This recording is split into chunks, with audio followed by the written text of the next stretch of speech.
Welcome to Discussion Points, where we're taking a data-driven look at the biggest issues and news stories shaping U.S. politics. I'm Myra Miller, co-founder of the Winston Group, a strategy and survey research firm in Washington, D.C. I'm joined today by David Winston, president of the Winston Group and weekly columnist for Roll Call. Today, we're going to be digging into the numbers behind the news, questioning narratives, and challenging some conventional political assumptions. We hope that what we're going to be talking about today is helpful to you to help you make your own informed decisions and decide for yourself. In today's episode, we're asking the question, is the November midterm election headed for a wave? Now, we're 7 months away from the November midterms, and Democrats are getting very excited about the possibility that there could be a blue wave landslide for Democrats. Some say that because of the impact of redistricting, that perhaps wave elections might be a thing of the past. Is that true? And what does it take for a wave election to form? Back in 2022, there was a great expectation among Republicans of a red wave landslide, but it didn't happen. It was a huge disappointment for Republicans, and it led to the very narrow margins that they are now contending with in the House of Representatives. In today's episode, we're going to share a chart with you that explains everything you need to know about wave elections and why wasn't there a red wave in 2022. So to start us off, David, how do you define a wave election? Well, wave election is when you see a significant amount of seats shift from one party to the other. And typically you're looking at a situation where it's like close to 30 seats or more in terms of a really significant shift. And what I want to do, Myra, here is I want to show you a specific chart that will sort of lay this out so that people can sort of clearly see what we're talking about in terms of looking at wave elections. And so what you see here is this is sort of a typical distribution of the outcome of seats, ranging from solid Democrat to solid Republicans in terms of results and expectations, and then toss up in the middle in terms of those seats that people have no idea where it's going to go in terms of the election. And so this is sort of a typical distribution. But when you're talking about a wave election, what you see is a shift where all the seats move. Typically, you're thinking about this in terms of here's this unique congressional district with these unique candidates, and here's this other one. But we're talking about in terms of a wave election is where there's a shift across all these. And what that looks like is this. And you can see here where suddenly, and this is taking a look at what would happen if it were a red wave. And you see that all these boxes shift to the left. And what happens here is the toss-up that had been perceived as toss-up seats are now lean Republican seats, and lean Democratic seats have now turned into toss-up seats. So everything sort of shifts over one category. And what you can see, obviously, if this happened, this would be a huge benefit for Republicans. And when it happens the other direction, you just see it shift the other way. And so with that gives you a sense of what people should be looking for in terms of, that kind of shift. That doesn't happen often, but when it does, it's just a significant amount of seats. And to reinforce what you just showed on that chart, as those categories start to shift, especially in the lead up to elections, if one party starts feeling very confident that they're headed for a wave, they will bring more districts online and expand their map of House districts that they are targeting. And you define an interesting challenge that exists in terms of ultimately you don't want to leave seats on the table that you potentially could have gotten.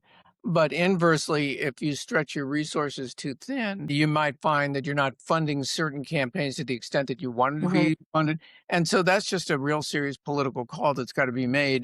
And that's done every cycle. And thus the need for a very accurate polling. Yeah, accurate polling. But at another level, it's also looking at not just simply the districts that you're involved in, but identifying what are potential opportunities and what are things that are just sort of you'd like to see happen, but are sort of difficult to. By the way, if I may, I'm going to give you a very specific example that in 2006, one of the challenges Democrats had was trying to figure out what seats.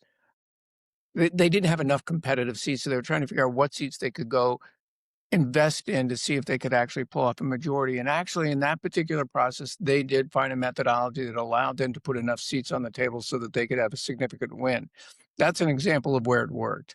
There are other examples when it didn't work, but that gives you a sense of the decision-making that has to go on. Well, you do a good job at transitioning to our next topic, which is wave elections of the past. What did or didn't work? In terms of wave elections that are memorable to us, you were just talking about 2006. One that stands out in my mind is 2010. We were involved with the Republican strategy and John Boehner, who became the speaker after that election, which Republicans picked up 63 seats. It was a landslide win. It was the biggest win for Republicans in the House in almost 100 years. So it was a very historic win. That was achieved through winning independents by 19, a remarkable double-digit lead among independents in that election. Also, Republicans won women by one that was very unprecedented. So seeing those margins among that broad majority coalition was what enabled that wave election to happen. Also, that the coalition that was put into place helped lay the groundwork for what came later on in 2014 when Republicans finally regained the Senate. It was in part because of that coalition that had been put together in 2010. Also, there was a ripple effect in the state legislatures, Yes. the state houses throughout the country. So when there's a wave election, it has a down ballot effect that can impact state houses that benefited Republicans in redistricting for the next decade. So what's a wave election that stands out to you? Well, let me actually go back to the thing you were just describing, just to give you a sense in terms of the lines being drawn because of winning those state houses, being able to draw districts. Just to give you a sense, you're right. In 2014, in terms of Republican House numbers, reaching 247, which was five more than existed in after the 2010 election of 242. Interestingly enough, while Republicans are reaching 247, they ended up getting 5 million less votes. So it shows you a sense of just how big a win the 2010 election was. Mhm. But the one I want to focus on is let's look at from the Democratic point of view. That's looking at 2018, and in that election, Democrats picked up 41 seats and had similar elements that you just described that caused the Republican wave, which was in that particular case they won women by 19, which was just I mean that's just a huge number. I mean representing 53% of the elected, and then you win that group by Mhm. 19. Obviously, a huge dynamic for Democrats in that election, but also they won independents by double digits at 12. And so, again, we're looking at when you see with these key groups margins of that scale, uh, that's when you're likely looking at a wave election. And then in terms of what are the ingredients for a wave, as you were just describing, it really is that broad coalition that's put together. It's Yes. really not achieved through base party turnout. It's done through good base turnout, but it's got to you've got to have that broad majority coalition. And to those examples, like we saw in 2010 and 2018, two critical groups were independents, especially having double digit leads, and women who are the majority electorate. So I would say those are two ingredients that are necessary for a wave to happen. And then you get to the what was the discussion about in terms of what was driving that. And typically what drives these significant shifts is when the issue are it's economic issues driving things where people are specifically concerned. Let's go back to the 2010 election. In that election, by the time we reached November of 2010, we were in the 19th consecutive month of 9% or higher unemployment. And that gave you a sense of why there was such a wave because people were very concerned about what was happening. And if you remember, the phrase for that election was "where are the jobs?" And Mhm. that clearly drove the dynamic. So it tends to be economic issues, which, by the way, that's what independent voters and women, when the issue is at a personal level, i.e., jobs, is a good Mhm. example, drive that. The other element that exists when you take a look at the last three midterm elections for the president, what you saw was that in each case, when they lost that majority, they were what is known as underwater in terms of the presidential job approval. And what that means is that there were more people disapproving than approving. And so presidential job approval, not so much like or dislike of the president, Mhm. but obviously are the policies working or not? And if they're unhappy, if the electorate's unhappy with where the policies are taking things, they're going to be looking for potentially a change. And Mhm. what in the last three situations with Biden, Trump, and President Obama was that they lost their majorities in the House in that first midterm. And it looks like the current Democratic strategy for this November is trying to take advantage of those two factors you just named, presidential job approval and an economic strategy focusing around affordability. Sounds like they're trying to galvanize not only their base, but appeal to those key swing groups through all of that. And, Myra, and we just saw those two gubernatorial elections Mhm. in Virginia and New Jersey, where we saw the unhappiness with the direction of the economy Mhm. certainly helped those Democratic candidates for the governor's race in both those races do well. And guess what? In both cases, independents were a key part of that. That's right. Well, you've put together a chart for us that is going to be very insightful about past wave elections and what it takes for wave elections to form around the House of Representatives. So pop that up for us. Okay, let me show you this. Let me start off by sort of explaining what you're looking at here. So there's this gray line you see, and everything to the left of that are basically elections where where party control flipped from one side to the other. And I'll get to the In the House 2022 of Representatives. in the House of Representatives, yeah. And so what you see in the red, 94, 2010, and 2022 is when the House flipped to Republicans, and the blue is when it flipped to Democrats. And what you're looking at is going down the left-hand side there, the number of seats they actually won in that election. In other words, what size was their majority, what the party identification in the election was. What that means is, were there more Republicans voting than Democrats, more Democrats than Republicans, or as you can see in some of these cases where it was tied. And then the bottom is independent other. So how did independents break? Did they support one side over the other? So with that, let me go ahead and start. What you see here is that in 2022, Republicans had a +3 party identification, meaning the amount of Republicans was 3% more so than Democrats in terms of the distribution of party identification. That, by the way, is their largest historical exit poll advantage that we've seen, period. When you take a look at the prior years that Republicans won majorities, you notice that it was basically tied with Democrats. There was no difference between the two parties.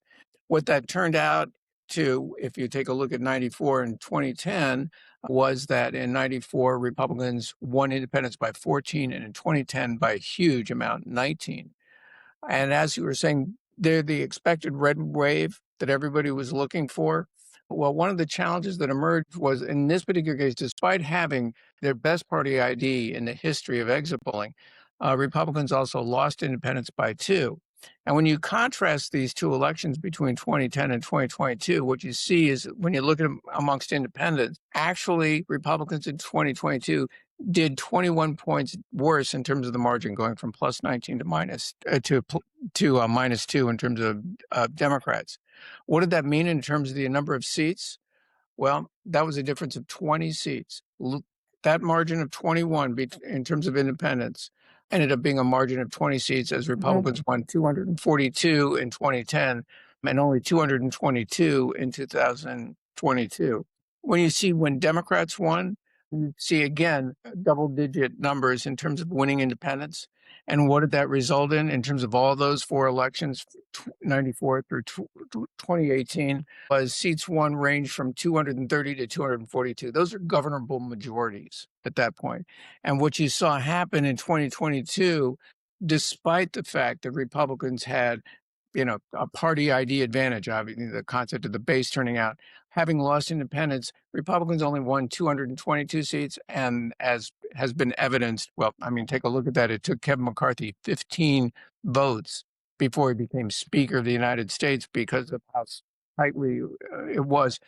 The other thing too, and this is the key thing in terms of potentially looking forward to 26, if you take a look at comparing 2022 to 2024, what you see is the party ID again tied the historical level in terms of party identification, in terms of having an advantage. But we lost independents again, and we got about the same amount of seats, 220, which is not a governable majority. So what this clearly shows in terms of this is, yes, you can turn out your base, but if you don't win independents by decisive margin, you really can't get to that level of governable majority that you really need to be able to do things in terms of legislation. Right. And what this also says to me for November is that party ID advantage that Republicans have seen in 22 and 2024 +3, is that going to be sustained? Because even Yeah. with that advantage of +3, they barely took the majority in the House. If they had performed much stronger among independents, they would have had a red wave. But the red wave was undercut by that underperformance among independents. So this chart makes very clear that independents are critical for a wave election either side. Yeah, because again, to your point, neither party is large enough to just have an outright majority. And in terms of, Right. they need both parties need a significant amount of independence to be able to pull together a majority coalition Mm-hmm. across. Mm-hmm. And what you saw here when you see those sort of slim margins, you have slim margins in the House. And look, I mean, Speaker Mike Johnson has had his hands full in trying to get the votes he needed to get legislation through. Right. Well, that's all the time we have for this week. And to wrap everything up, independents create wave elections and governor majorities in the House. This chart makes that very clear. The challenge for both parties now is among those independents, over 65% of independents have an unfavorable view of Republicans and Democrats. So they're going to be competing for this key voter block, but with very unfavorable Yeah, and if I views. can make a point about that 65%, each of them, if you ask, do you have a Hmm. favorable, unfavorable view of one, 65% say that, 65% say the same thing for the other party. But when you actually combine them together, 45% of independents have a negative view of both parties. The good news for both parties is that gives them a chance to be able to make some sort of argument to them because they aren't happy with the other party. But also at the same time, it means they face that same challenge. So, to your Well, point, and we're going to be talking much more about independents as they are growing in size and influence in U.S. yep, politics, certainly are. and are, I think, an existential threat to both parties. But much more on that to come. Thanks everyone for joining us this week for Discussion Points. Check out our website at winstongroup.net for more resources. Stay tuned next week for more discussion.